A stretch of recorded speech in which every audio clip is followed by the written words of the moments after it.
E aí, pessoal? Olha nós aqui outra vez. Nós vamos continuar a fazer o comentário das questões do último vestibular da ESC. Vamos tentar discutir os itens, o porquê está certo, o porquê está errado, as inseguranças que os itens trazem. E dessa forma, contribuir com a sua preparação para a próxima prova da ESC. Né? Vamos aqui para a lousa. Nessa questão de número 42, nós temos um cladograma. Considerando o cladograma acima, que ilustra possíveis relações evolutivas entre os principais componentes do reino plantae, assinale a opção correta. Vamos interpretar esse cladograma aqui? Nós temos vasos condutores aqui. Abaixo aqui, vegetais sem vasos condutores. Daqui em diante, todos os vegetais têm vasos condutores. Todos os vegetais são traqueófitas. Quem são os vegetais que não possuem vasos condutores? Seria esse vegetal 1 aqui. Seria que estaria representando quem? As briófitas. Aqui nós temos as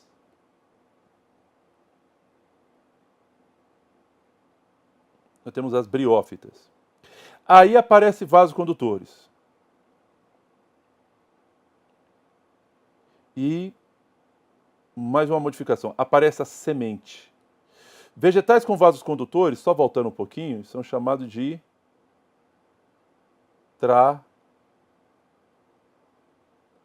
traqueófitas.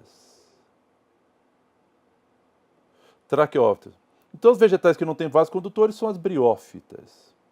A partir em diante, os vegetais, todos eles vão ter vasos condutores. Porém, existem vegetais daqui em diante, nós teremos vegetais com semente e aqui para trás vegetais que não têm semente. Quais são os vegetais que não têm semente, mas possuem vasos condutores? 2, que estaria representando quem? As pteridófitas. Estaria representando as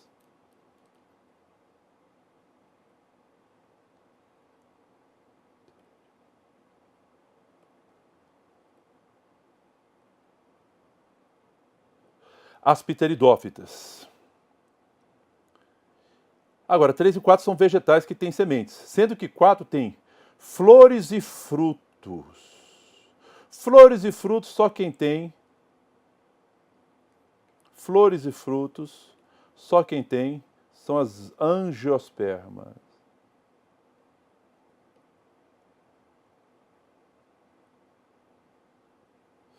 São os vegetais mais recentes e os mais evoluídos. E esse 3 aqui, nós temos sementes sem frutos, que são as gimnospermas.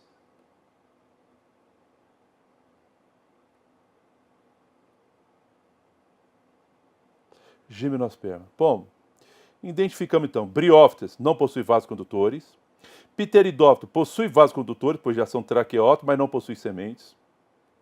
Gimnosperma possui sementes, mas não possui frutos. E angiosperma, nós temos flores com frutos. Interpretando esse cladograma, vamos às questões agora, que vai ficar mais fácil. A maioria das espécies do grupo 3, quem que é o grupo 3? Gimnosperma, é de grande porte e se caracteriza por formar sementes postas na superfície das estruturas reprodutoras. Sementes, deixa eu sublinhar aqui, sementes postas. Por que sementes postas? Porque as sementes são nuas.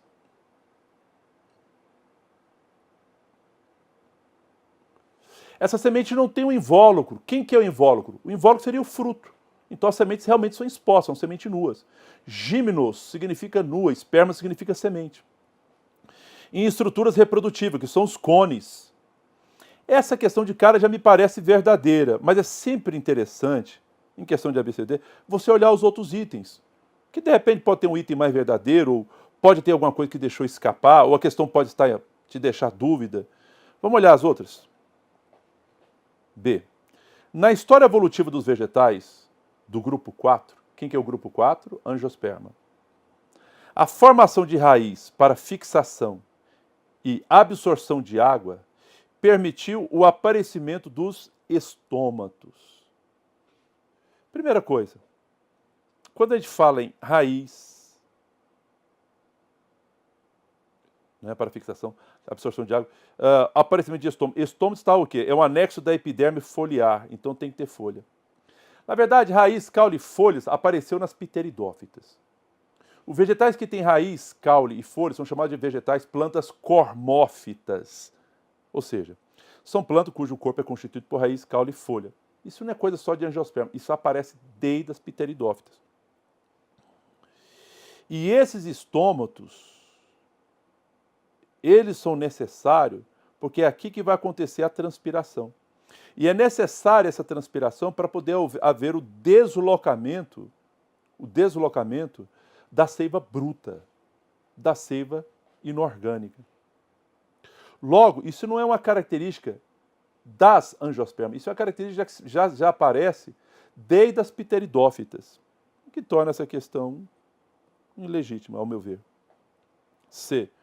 Os vegetais do grupo 2, pteridófitas, estamos falando das pteridófitas, são pouco adaptados à vida terrestre, pois a água é essencial para a fecundação dos seus gametas. Bom, esses vegetais, as pteridófitas, ainda não têm tubo polínico. Nem as briófitas, nem as pteridófitas ainda dependem da água para a fecundação. Está aqui, ó. A água é essencial para a fecundação dos seus gametas. Isso aqui é uma verdade. A água é essencial para a fecundação dos gametas porque eles dependem da água. Agora, dizer que eles são pouco adaptados à vida terrestre não seria correto, porque esses vegetais, eles são traqueófitas. Eles já têm vasos condutores de seiva. Esses vegetais já têm raízes desenvolvidas para se fixar em solo e absorver água. Já tem caule, alguns caules até bem desenvolvidos, tem folhas desenvolvidas. Então, ele é um vegetal adaptado. Agora, a conquista não foi definitiva, ele ainda depende da água para a fecundação. Conquista definitiva só a partir das gimnospermas. Agora, vegetal pouco adaptado à vida terrestre seria as briófitas. Ainda não tem raiz desenvolvida, não tem caule, não tem folha, ele tem rizóide, filóide, cauloide. Eu acho que não podemos empregar isso para as pteridófitas. Eu tornaria essa questão falsa. D. No organismo do grupo 1, agora sim, briófita, o esporófito representa o tubo polínico. Pessoal, primeira coisa, tubo polínico. Tubo polínico não é esporófito, já está errado porque diz que é esporófito. O tubo polínico é o gametófito masculino, ele é o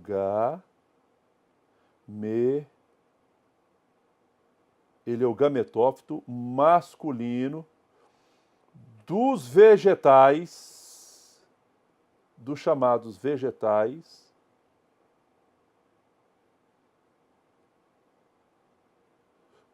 superiores. Quem são os vegetais superiores?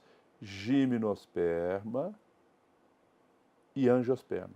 O tubo polínico é o gametófito masculino dos vegetais superiores. Aqui falou que o organismo do grupo 1, o esporófito representa o tubo polínico, está errado. E o saco embrionário, nem existe saco embrionário ali. O saco embrionário é o gametófito feminino dos vegetais superiores. E constitui a fase mais desenvolvida do ciclo de vida desses vegetais.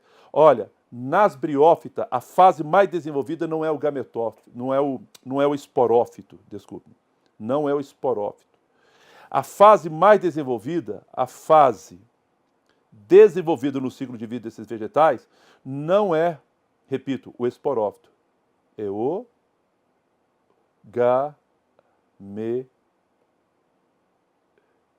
gametófito.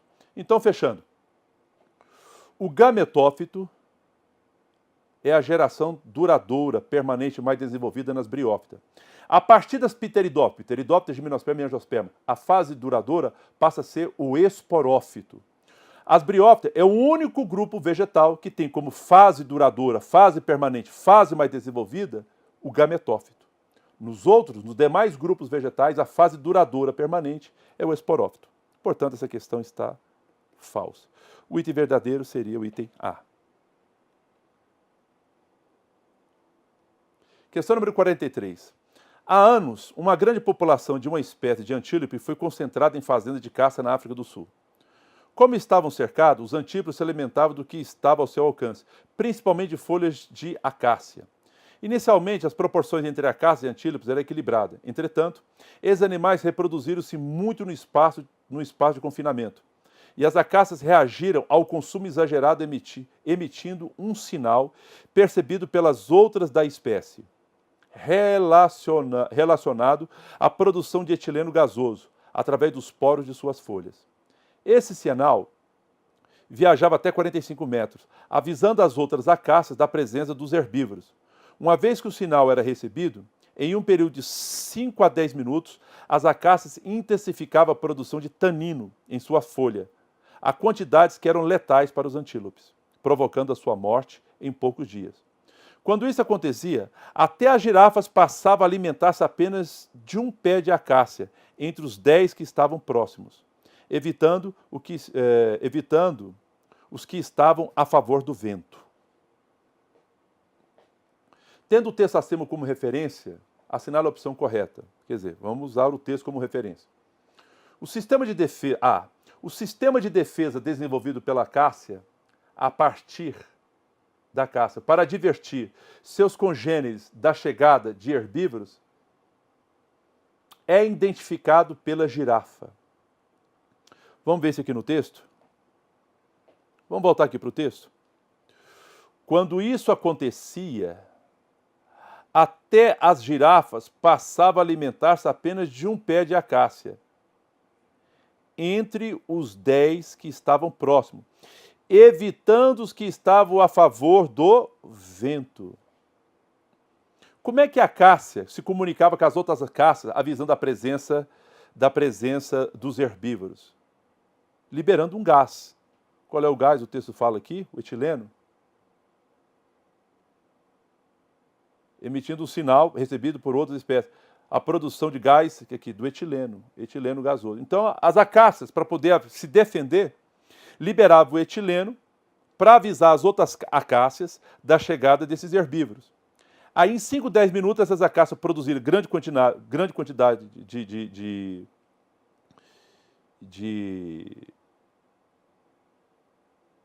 cadê aqui? Tanino, que em grande quantidade era letal a esses animais.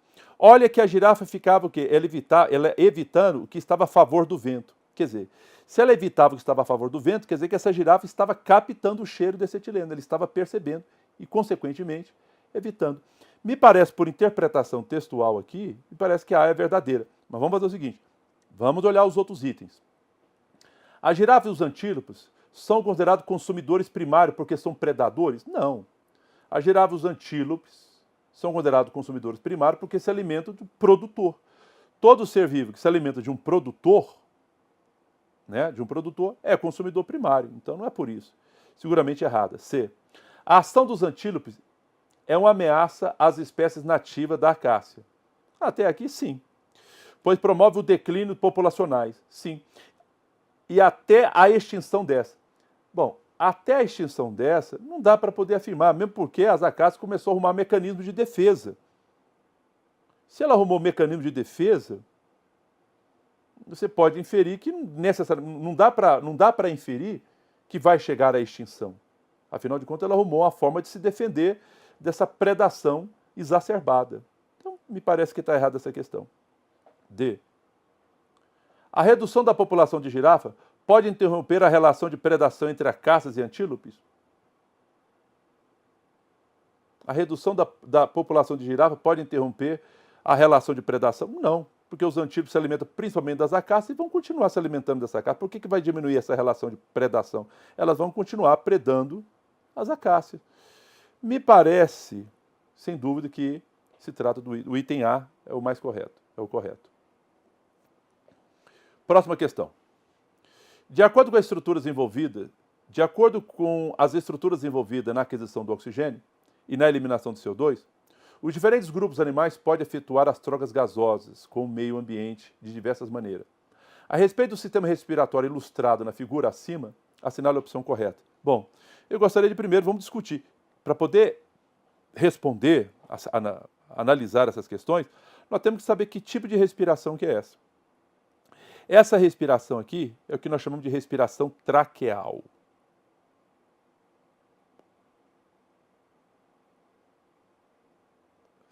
É o que nós chamamos de respiração traqueal.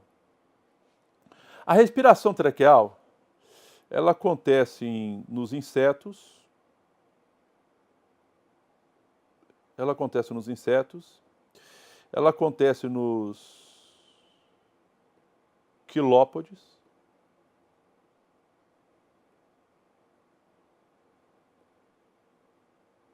E os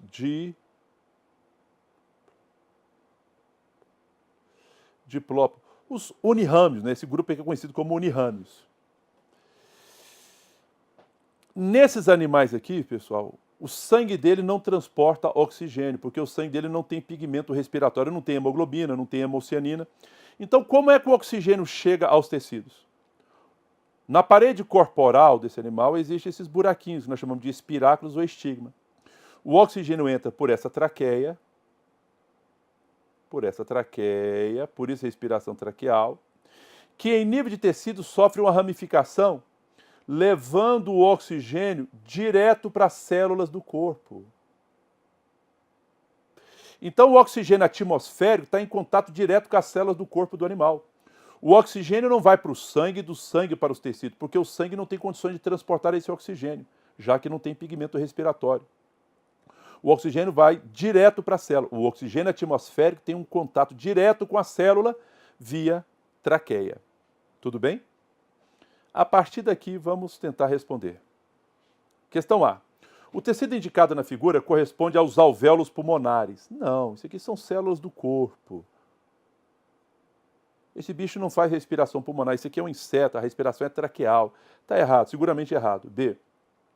O tipo de respiração ilustrada na figura é uma adaptação para a vida terrestre. Sim, já que os órgãos respiratórios ficam embutidos no interior do animal, o que diminui a ocorrência de desidratação. Gente, seria verdadeiro. Você ter órgãos respiratórios embutidos, internos, isso protege o quê? Protege essa respiração, protege esse sistema contra a desidratação. Órgãos respiratórios internos e não externos é uma adaptação ao ambiente terrestre? Sem dúvida. Mas vamos olhar os outros itens.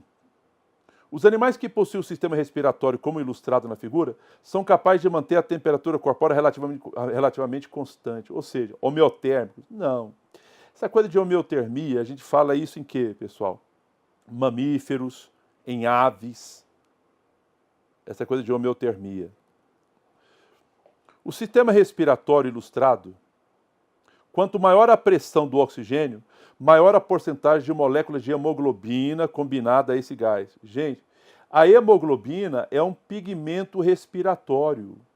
A hemoglobina, ela é um pigmento respiratório. O sangue desses animais não tem pigmento respiratório, por isso o sangue não tem função de conduzir o oxigênio. Por isso o oxigênio é levado diretamente à célula através dessas traqueias. Portanto, seguramente errado. O item verdadeiro seria o item B. Bom, galera, procuramos discutir com vocês aqui item por item, tentando explicar por que o item está certo, por que o item está errado. Eu sugiro a você, sempre você olhar, mesmo que você tenha convicção que o item A esteja certo, é sempre interessante você olhar os demais itens. Porque às vezes um equívoco, uma leitura errada, às vezes uma questão mal formulada, né, pode te induzir ao erro. Você olhando os outros itens, você tem chance de perceber esse equívoco e usar de bom senso e marcar aquela questão que você acha que seguramente está mais correta, tá bom? Espero ter contribuído com vocês de alguma forma e desejo para vocês a melhor sorte do mundo nas provas que virão aí subsequentes. Um abraço, até mais ver.